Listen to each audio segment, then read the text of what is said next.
Hello दोस्तों, स्वागत है आपका मेरे यूट्यूब चैनल हॉरर मिनाटी में। और आज मैं पार्ट 2 विनय की आप बीती की हॉरर स्टोरी आप लोगों को सुनाना चाहता हूँ। पार्ट 2 में आने के लिए आपका बेहद धन्यवाद। तो शुरू करते हैं पार्ट 2। इससे पहले अगर आपको ऐसी ही भूत प्रेत चुड़ैल चिन्नार ब्रह्म राक्षस और भी खतरनाक और मज़ेदार हॉरर स्टोरी सुनना पसंद है तो मेरे यूट्यूब चैनल हॉरर मिनाटी को सब्सक्राइब करना ना भूलें, ताकि मैं और इंटरेस्टिंग हॉरर स्टोरीज़ आगे भी आपके लिए लेके आता रहूं। चलिए शुरू करते हैं। अगर आपने पहला पार्ट नहीं देखा तो पहले आप जाके वो पार्ट समझिए, क्योंकि अगर आप डायरेक्ट ये पार्ट देखेंगे तो आपको शायद समझ ना आए। तो चलिए अब फाइनली शुरू ही करते हैं।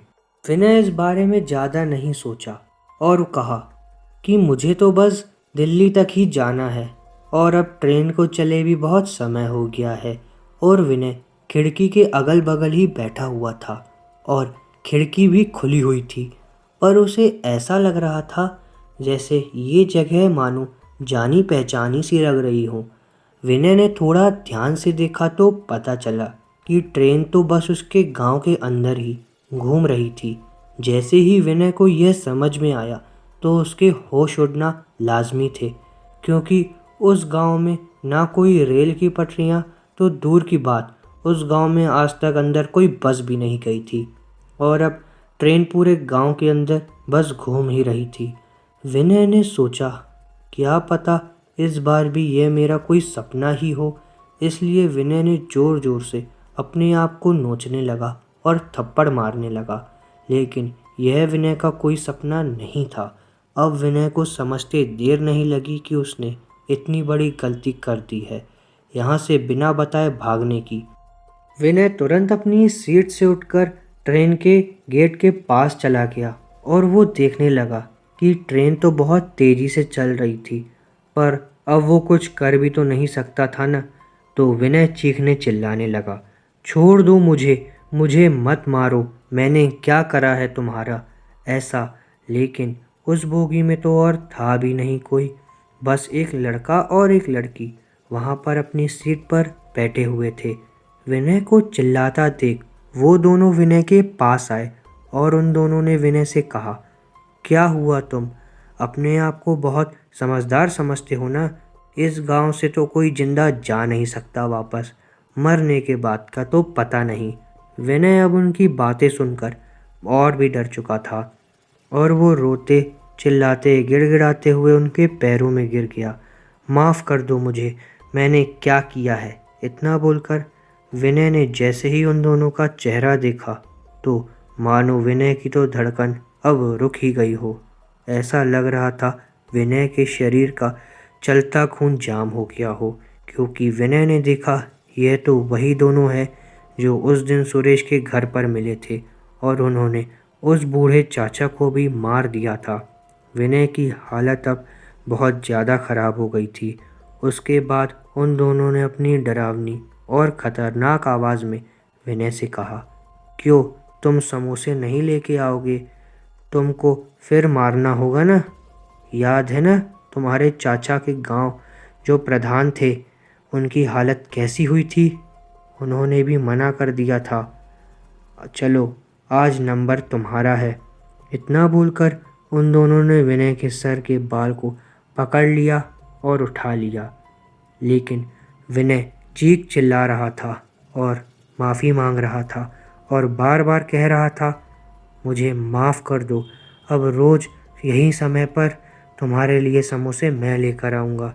विनय गिड़गिड़ाते हुए रो रहा था। तभी उन्होंने विनय को बोगी के फर्श पर बड़ी जोर से पटका।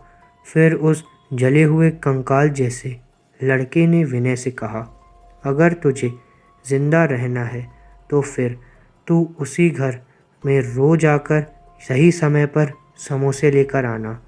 जब तक आएगा तब तक बचेगा, वरना बचेगा तो कोई भी नहीं इस गांव में, सबको मरना ही है।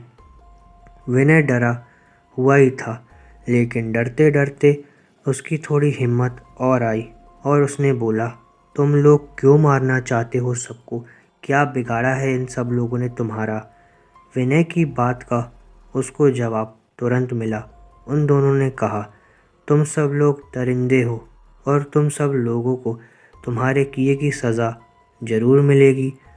तुम लोगों ने हमें मारा है और हम सब अब तुम लोगों को मारेंगे। विनय ने उसके बाद पूछा, किसने मारा है आपको? विनय की बात का जवाब देते हुए उसने कहा, मैं सुरेश हूँ और मेरे साथ ये मेरी प्रेमिका सकीना है। हम लोगों के प्यार के दुश्मन तुम्हारे गांव वालों ने हमें ज़िंदा जला दिया, इसलिए जब तक हम उनको उनके किए की सज़ा नहीं दिला देंगे तब तक हमें मुक्ति नहीं मिलेगी। विनय ने सुरेश की बात सुनकर कहा, मैं दिलाऊंगा आप लोगों को मुक्ति। बताओ क्या करना होगा? मुझे आपकी मुक्ति के लिए जो भी करना होगा मैं करूँगा। तभी सुरेश ने अपनी डरावनी और गंभीर आवाज़ में विनय से फिर कहा, मुक्ति तो हमको मिलेगी लेकिन हम खुद लेंगे, क्योंकि हमको मुक्ति दिलाना इतना आसान नहीं है। तुम नहीं दिला पाओगे हमको मुक्ति। हमारी मुक्ति के लिए इस गांव के एक एक आदमी को मरना होगा। इस गांव को जो श्राप दिया है उस श्राप का पूरा होना ज़रूरी है। तुम सब मरोगे तभी हमें मुक्ति मिलेगी बस। विनय ने एक बार और हिम्मत करते हुए कहा, लेकिन जिन लोगों ने आपके साथ ऐसा किया, कसूरवार तो बस वही लोग हैं ना, बाकी निर्दोष लोगों को मारना चाहते हो आप दोनों। सुरेश और सकीना ने कहा, कसूरवार गांव का हर एक इंसान है। सब लोगों ने हमारी मौत का तमाशा देखा था और गांव के हर एक इंसान ने कहा था कि इन प्यार करने वालों को जिंदा रहने का कोई हक नहीं है, इसलिए कसूरवार गांव का हर एक इंसान है। सुरेश ने फिर कहा, लेकिन तुम जिंदा रहोगे बस। तुमको रोज़ समोसे लेकर आना होगा उसी घर पर सही समय पर। अगर ऐसी गलती फिर करी उसी समय मारे जाओगे। इतना बोलकर विनय को चलती ट्रेन से सुरेश और सकीना ने नीचे फेंक दिया। लेकिन आश्चर्य की बात तो यह थी, जब विनय की थोड़ी देर बाद आंख खुली तो विनय सुरेश के घर के बाहर खिड़की के पास बैठा हुआ था। यानी जो विनय को चलती हुई ट्रेन दिख रही थी वह सुरेश का घर था। लेकिन विनय समझ चुका था अब चालाकी नहीं चलेगी, क्योंकि जान आज बड़ी मुश्किल से ही बची है। उसके बाद विनय अपने घर चला गया। विनय बताकर गया था कि वो शहर जा रहा है, इसलिए उसके घर आते ही घर वालों ने कहना चालू कर दिया, इतनी रात को वापस कैसे आ गए तुम? विनय ने उनकी बात का जवाब देते हुए कहा, मेरा मन नहीं हो रहा, मैं बाद में जाऊंगा दिल्ली। विनय की बात सुनकर घर के लोग भी शुक्र मना रहे थे। चलो ठीक है। उसके बाद उसके पिताजी ने कहा, अब तुम्हारे चाचा जी की 13वीं हो जाएगी, तब ही जाना। विनय ने हाँ कह दिया, लेकिन विनय ने घर वालों को कुछ भी नहीं बताया जो सब घटना विनय के साथ घटी थी, और विनय जाकर बिस्तर पर लेट गया। लेकिन इतना सब होने के बाद अब विनय को नींद कहाँ आने वाली थी। विनय लेटे हुए बस यही सोच रहा था, आज तो बड़ी मुश्किल से बचा हूँ। लेकिन उसे समझ नहीं आ रहा, क्योंकि गया था वो रेलवे स्टेशन में और वहाँ से ट्रेन पकड़ी, पर बैठा ट्रेन में और ट्रेन चल भी पड़ी थी। फिर ऐसा कैसे हो सकता है कि जब उन लोगों ने मुझे ट्रेन से नीचे से फेंका तो मैं गांव में ही था और सुरेश के घर पर। इसी उधेड़-बुन में विनय बिस्तर पर पड़ा हुआ था, क्योंकि आश्चर्यजनक बात तो यह थी, लेकिन विनय ने यह भी सोच लिया था इस गांव को तो अब इस श्राप से आज़ाद करा कर ही रहेगा। और विनय ने कहा, जब तक इस गांव को मुक्ति नहीं दिला दूंगा तब तक मैं यहाँ से नहीं जाऊंगा, चाहे कुछ भी हो जाए। अब मैं अपने गांव वालों को इसे मरते नहीं छोड़ सकता। विनय अपने कमरे में लेटे लेटे बस यही सोच ही रहा था कि गांव के श्राप से मुक्त कराने के लिए कुछ तो करना होगा। फिर अगले दिन विनय सुरेश और सकीना को बताए अनुसार समोसे लेकर शाम के 7 बजे सुरेश के घर जाता है और उस कमरे में समोसे रख कर आ जाता है। लगातार ऐसा कई दिनों तक चला और गांव में भी सब कुछ ठीक ही था। साथ ही साथ विनय इस प्रयास में भी था कि वो गांव को इस श्राप से मुक्त करा सके। सब कुछ सही चल रहा था। तभी एक दिन विनय शाम को 7 बजे समोसे लेकर सुरेश के घर पर जाता है। समोसे वहाँ पर रख कर वापस आ ही रहा था, तभी उसे खबर मिलती है कि विनय के घर के पास में ही एक ताऊ जी रहा करते हैं और आज उनकी मौत हो गई है। और उनके मौत का कारण बिल्कुल वही उसी अंदाज में ताऊ जी की मौत हुई है जिस अंदाज में उसके चाचा जी की। जैसे ही विनय को ये बात सुनने को मिलती है तो वो अपने आप पर बहुत उसको गुस्सा आता है, क्योंकि वो रोज़ उसको समोसे लेकर दे जा रहा था, फिर भी वह गांव में किसी न किसी की जान ले ही रहा है। अब उस ताऊ जी का अंतिम संस्कार करने के लिए सब लोग जा रहे थे और अब तो गांव के लोगों को इसकी आदत पड़ चुकी थी, क्योंकि हर 10-15 दिन में किसी न किसी की जान जा रही थी। आज अंतिम संस्कार में विनय भी शामिल था और रात हुई और विनय समोसे लेकर फिर गया, लेकिन समोसे रखते ही विनय ज़ोर ज़ोर से चिल्लाने लगा, अब तो मैं रोज़ समोसे लेकर आ ही रहा हूँ, तो तुम अभी भी लोगों की जान क्यों ले रहे हो? अब तो इन्हें छोड़ दो। विनय का इतना कहना ही था कि विनय के सामने तुरंत सुरेश और सकीना आ गए। अपनी जली भुनी हालत में झुलसे हुए दोनों आकर विनय के सामने खड़े हुए और एक साथ डरावनी आवाज़ में बोलने लगे, तुमको अपनी जान प्यारी है कि नहीं, कि सब गांव वालों का ज़िम्मा तुमने ही उठा रखा है। तुम भी तब तक ज़िंदा रहोगे जब तक समोसे लेकर आओगे। वैसे तो गांव के हर एक व्यक्ति को एक न एक दिन मरना ही है, और वो भी हमारे हाथों। इतना बोलकर वो दोनों तुरंत विनय की आंखों से ओझल हो जाते हैं। विनय करता भी तो क्या करता, रोता और अपने आप को कोसते हुए वापस आ गया। लेकिन विनय ने सोच लिया था, अब शांत तो बैठना नहीं है, हार नहीं मानूंगा, चाहे जो कुछ भी हो जाए। इसलिए विनय इन चीज़ों के बारे में अब हर जगह पढ़ने लगा। इंटरनेट में तरह तरह की जानकारी जुटा रहा था कि कैसे छुटकारा मिल सकता है ऐसे श्राप से इस गांव को। और विनय एक दिन सुबह जल्दी उठा और अपने गांव से दूर दूसरे गांव में गया। विनय को पता चला था कि यहाँ कुछ बाबा तांत्रिक रहते हैं जो थोड़ा भूत प्रेत के बारे में जानकारी रखते हैं। विनय की इतनी सारी खोज के बाद यह पता चल चुका था कि अगर श्राप से मुक्त कराना है गांव को तो सुरेश और सकीना को पहले मुक्ति दिलानी होगी। इसलिए उस गांव में जाते ही विनय ने जाने पहचाने बाबा को ढूंढ लिया।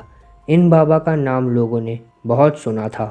विनय बाबा के पास गया और जाते ही रोने लगा और बाबा के पैरों में गिरकर उसने कहा, बाबा आप हमारे गांव को बचा लीजिए। हमारे गांव में हर दिन मौत का खेल हो रहा है, क्योंकि वो हमारे गांव में किसी को नहीं छोड़ेगा। धीरे धीरे उसने आधी आबादी ख़त्म कर दी है। बाबा ने विनय की बात बहुत शांति से सुनी और फिर कहा, अच्छा तुम उसी गांव से आए हो। वहाँ के लोग तो मैंने पहले भी समझा चुका हूँ, लेकिन वहाँ के लोग भी नहीं मानते कुछ। बाबा की बात सुनकर विनय ने कहा, बाबा आपने पहले भी सुना था हमारे गांव के बारे में क्या? फिर विनय को जवाब देते हुए बाबा ने कहा, इस गांव के बारे में 2 साल से ही सुन रहा हूँ। वहाँ के कई लोग आए हमारे पास इस समस्या से छुटकारा पाने के लिए। मैंने उन लोगों को कहा सुरेश और सकीना का अंतिम संस्कार विधि विधान से करना होगा, तब उनको मुक्ति मिल जाएगी और उस गांव के लोग श्राप से बच जाएंगे। लेकिन सुरेश के पिता और सकीना के घर वाले कह रहे थे, हम उनके लिए कोई पूजा नहीं कराएंगे, क्योंकि हमने उनसे अपने सारे रिश्ते नाते तोड़ लिए हैं। इसलिए ना वह हमारे लिए मरने के बाद से और ना मरने के पहले कुछ थे। सुरेश के पिताजी को बहुत समझाया, लेकिन वह कह रहे थे, मैं सुरेश के लिए कोई पूजा नहीं करवाऊंगा। बाबा की सारी बात सुनकर विनय ने कहा, बाबा कोई ना कोई उपाय ज़रूर करो, बचा लो इस गांव को इस भयानक श्राप से। बाबा ने विनय की ऐसी हालत देखी तो बाबा ने कहा, उपाय तो है और समय भी बहुत अच्छा है। अभी 3 दिन बाद अमावस है और अमावस की रात सभी भूत प्रेत और पितरों की शक्ति बढ़ जाती है और मौका भी सही होता है इनको प्रसन्न करने का। इसलिए अगर सुरेश के पिताजी मान जाते हैं तो विधि विधान से अंतिम संस्कार पूरा करके इस गांव को बचाया जा सकता है। पापा ने जारी रखते हुए कहा, इसलिए अभी तुम्हारे पास 3 दिन हैं और 3 दिन में गांव वालों को कहकर सुरेश और सकीना के घर वालों को राज़ी कर लो अंतिम संस्कार के लिए। विनय ने बाबा को शुक्रिया कहा और वहाँ से तुरंत अपने गांव की ओर लौट आया। गांव आते ही विनय बस यही सोच रहा था कि सुरेश का अंतिम क्रियाकर्म के लिए सुरेश के पिताजी को कैसे राजी किया जाए। विनय को यह तो पता था गांव के सब लोग बोलेंगे तभी सुरेश के पिताजी राज़ी होंगे इस काम के लिए। इसलिए विनय ने सबसे पहले यह बात अपने पिताजी को ही बताई। विनय ने सारी घटना बताई और अपने पिताजी को कहा, मैंने एक तांत्रिक बाबा से बात करी है। उन्होंने बताया 3 दिन बाद अमावस की रात है, यह बहुत सही समय है। विनय की बात सुनकर उसके पिताजी ने कहा, तुम सही कह रहे हो बेटा, उन बाबा जी के पास हम लोग पहले भी गए थे और उन्होंने पहले भी हमें बहुत उपाय बताए थे, लेकिन सुरेश के पिताजी अंतिम संस्कार के लिए राज़ी नहीं हुए थे। उसके बाद विनय के पिताजी ने इस गांव के सरपंच जी को जाकर सारी बात बताई और कहा, आखिर सुरेश के पिता अंतिम संस्कार के लिए तैयार क्यों नहीं हो रहे। उनको भी तो पता है इस गांव में अब तक कितने लोगों की मौत हो चुकी है। विनय भी वहीं था। अपने पिताजी की बात खत्म होते ही विनय ने कहा, सरपंच जी, सुरेश के पिता लगता है जानबूझकर ही अंतिम संस्कार नहीं कराना चाहते, जानबूझकर इस गांव के लोगों को मरवाना चाहते हैं। अगले दिन गांव के सरपंच ने गांव के सभी लोगों को बुलाया। सुरेश के पिता और सकीना के परिवार के लोगों को भी वहां बुलवाया गया। उसके बाद सरपंच जी ने कहा, इस गांव में 2 साल में 300 से भी ज़्यादा लोगों की जान जा चुकी है और सबको पता है मौत का कारण क्या है, लेकिन फिर भी हम लोग आंखें मूंद कर बैठे हुए हैं। लेकिन अब नहीं, अब हमको इस गांव को श्राप से मुक्त कराना ही होगा। इसलिए मेरा और पंचों का भी यही कहना है और पूरे गांव का भी यही मानना है कि अब 2 दिन बाद अमावस की रात आने वाली है। इसलिए सुरेश के पिताजी सुरेश का अंतिम संस्कार करेंगे और वो भी विधि विधान से, और सकीना के घर वाले भी अपने रीति रिवाज से अंतिम संस्कार करेंगे। यही हमारा फैसला है और इसको सबको मानना ही पड़ेगा। सरपंच की बात सुनकर गांव के सभी लोग भी खुश थे और सब लोगों ने कहा, हाँ सही बात है और सही फैसला है, मानना ही पड़ेगा और आने वाली अमावस की रात को अंतिम संस्कार का रस्म करना ही होगा।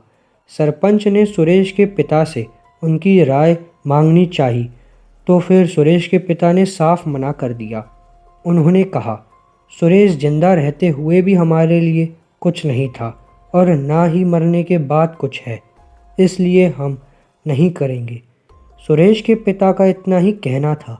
तभी वहाँ उपस्थित गांव के सभी लोगों ने उनका विरोध करना शुरू कर दिया और कहा, यह जानबूझकर अंतिम संस्कार नहीं करना चाहते। हमको लगता है ये जानबूझकर इस गांव को मरवा देना चाहते हैं। उसके बाद सुरेश के पिताजी भरी सभा में रोने लगे और ज़ोर ज़ोर से बोल रहे थे, तुम सब लोगों ने भी तो मेरे सुरेश को तड़पा तड़पा कर मारा और ज़िंदा जला दिया, तो तुम लोगों को भी तो तुम्हारे किए की सज़ा मिलनी चाहिए। इसलिए सही हो रहा है इस गांव के साथ। लेकिन सरपंच जी ने गरजते हुए कहा, तुम्हारे बेटे के साथ जो हुआ गलत हुआ और उनको मौत के घाट उतारने वाले गांव के कुछ लोग थे। अब 300 से ज़्यादा लोगों की मौत हो चुकी है। जिन लोगों ने सुरेश और सकीना को मारा, उनकी गलती की वजह से इस गांव को हमेशा के लिए तो नहीं श्रापित रहने दिया जा सकता है। इसलिए यह पंचों का फैसला है और तुमको इस फैसले को मानना ही होगा। 2 दिन बाद अमावस की रात है और तुमको सुरेश का अंतिम संस्कार करवाना ही होगा। इतना कहकर पंचों की पंचायत सभा खत्म हो गई। गांव के सभी लोगों के कहने पर सुरेश के पिता अमावस वाली रात को अंतिम क्रिया कर्म करने को तैयार हो गए। यह समझो उनको सभी के दबाव में यह करना पड़ रहा था। और इस दौरान विनय शाम को समोसे लेकर जाता ही गया और मन ही मन खुश भी हो रहा था। बस अब अमावस के बाद मुझे और मेरे गांव को इस श्राप से छुटकारा मिल जाएगा। 2 दिन बीते और अमावस भी आई और दिन में विनय और गांव वालों के लोग तुरंत जाकर बाबा को ले आए। बाबा ने दिन भर उस जगह पर जाकर थोड़ी पूजा करी जहाँ पर सुरेश को जिंदा जला दिया गया था और उसके बाद बाबा ने कहा बाकी की पूजा रात को होगी। अमावस की रात घंघोर अंधेरा था। उस दिन बाबा और बाबा के कहने पर सुरेश के परिवार के लोग और गांव के कुछ लोग उसी जगह पर गए जहां सुरेश और सकीना अंतिम दिनों में रहा करते थे। बाबा ने पूजा शुरू करी और सुरेश के पिताजी अब अंतिम संस्कार पूर्ण करा रहे थे। सुरेश का अंतिम संस्कार मरने के बाद नहीं किया गया था। इस वजह से शुरू से ही सभी विधि विधान से अंतिम संस्कार की रस्म पूरी की गई। पूजा चल ही रही थी तभी बाबा ने कहा आज अमावस है, इसलिए आज भूत प्रेत और पितरों की शक्ति बहुत ज़्यादा बढ़ जाती है। इसलिए अगर अभी सुरेश और सकीना की आत्मा वहाँ आए तो सब लोग माफ़ी मांगना, तभी इस गांव को इस श्राप से मुक्ति मिलेगी। तभी अचानक वहाँ बैठे सभी लोगों ने महसूस किया कि जैसे हवा तेजी से इसी तरफ आ रही हो और देखते देखते बाबा के सामने सुरेश और सकीना प्रकट हो गए और सभी लोगों को दिखाई देने लगे। लेकिन वहाँ बैठे सभी लोग डर कर भागने लग गए क्योंकि सुरेश और सकीना की शक्ल बहुत भयानक लग रही थी। बिल्कुल जली हुई हालत में दोनों खड़े थे, हड्डी हड्डी नज़र आ रहे थे। लेकिन बाबा ने सभी लोगों को रोका और कहा इनसे माफ़ी मांग लो अब, ताकि इस गांव के लोग की जान बच जाएगी। बाबा के कहने पर वहां बैठे सभी लोग रो रो कर माफ़ी मांग रहे थे और कह रहे थे अब माफ़ कर दो हमें, हमसे जो गलती हुई थी की सज़ा हम भुगत रहे हैं। लेकिन वहां खड़े सुरेश और सकीना कुछ भी बोल नहीं रहे थे। तभी बाबा ने ज़ोर ज़ोर से मंत्र पढ़ना शुरू कर दिए और कहा हम तुम्हें मुक्त कर देंगे या अभी भस्म कर देंगे। बाबा ने कहा तुम्हारे पास 2 ही रास्ते हैं, मुक्ति या भस्माहत। बाबा का गुस्से में गरजते हुए इतना ही कहना था और फिर तुरंत सुरेश और सकीना अपनी भयानक आवाज़ में बोलते हैं हमारी क्या गलती थी, हमें क्यों मारा इन लोगों ने, हमारा क्या कसूर था। बाबा ने जवाब देते हुए कहा जिन लोगों ने तुम्हें मारा तुमने उन सबको मार दिया है, तो अब तो मुक्त कर दो इस गांव को। लेकिन उन दोनों ने कहा इस गांव का हर एक आदमी अपराधी है और हम उन सबको उनके मौत की सज़ा ज़रूर देंगे। बाबा ने फिर कहा अभी तुम्हारे पिताजी और तुम्हारे परिवार के लोग तुम्हारी मुक्ति के लिए अंतिम संस्कार पूरा कर रहे हैं, लेकिन मैं तुम्हें अभी भस्म कर दूंगा अगर तुम नहीं मानोगे। बाबा ने सुरेश को मानो एक छड़ी से पकड़ लिया और कहा मैं अभी इसी अग्नि में तुम्हें डाल दूंगा। अब बाबा की कैद में हो गए थे वो दोनों। उसके बाद बाबा ने बोला बताओ क्या करें तुम्हारे साथ, तुम इस गांव को श्राप से मुक्त करा दो और तुम्हारी भी मुक्ति हो जाएगी आज। वहाँ बैठे सभी लोग गिड़गिड़ाकर माफ़ी मांग रहे थे सुरेश और सकीना से, और सुरेश और सकीना को बाबा ने अपने पास कैद कर लिया था, इसलिए वह दोनों बहुत तड़प रहे थे। तो फिर सुरेश ने कहा ठीक है अब तो हमें आज़ाद कर दो। उसके बाद बाबा ने कहा अब आज़ाद तो हो तुम, और मैं तुम्हें छोड़ देता हूँ और तुम सीधा चले जाओगे, क्योंकि अब तुम्हारी आत्मा मुक्त हो चुकी है। फिर बाबा ने तुरंत दोनों को आज़ाद कर दिया और गाँव वाले के सामने ही सुरेश और सकीना दोनों की आत्मा अदृश्य हो गई। फिर बाबा ने कहा, अब कभी नहीं दिखाई देंगे वह। बस उन लोगों का अंतिम संस्कार नहीं हुआ था। अब सभी क्रियाकर्म पूरे हो चुके हैं, इसलिए उन्हें मुक्ति मिल गई है और आज से यह गांव भी श्राप मुक्त हो गया। गांव में जो भी इतने सालों तक हुआ, वो सब का पश्चाताप आज आप लोग कर चुके हैं। विनय की मेहनत और हिम्मत के बाबा दाद देते हैं और इसके साथ ही यह गांव श्राप से मुक्त हो जाता है। तो कैसी रही विनय की आप बीती?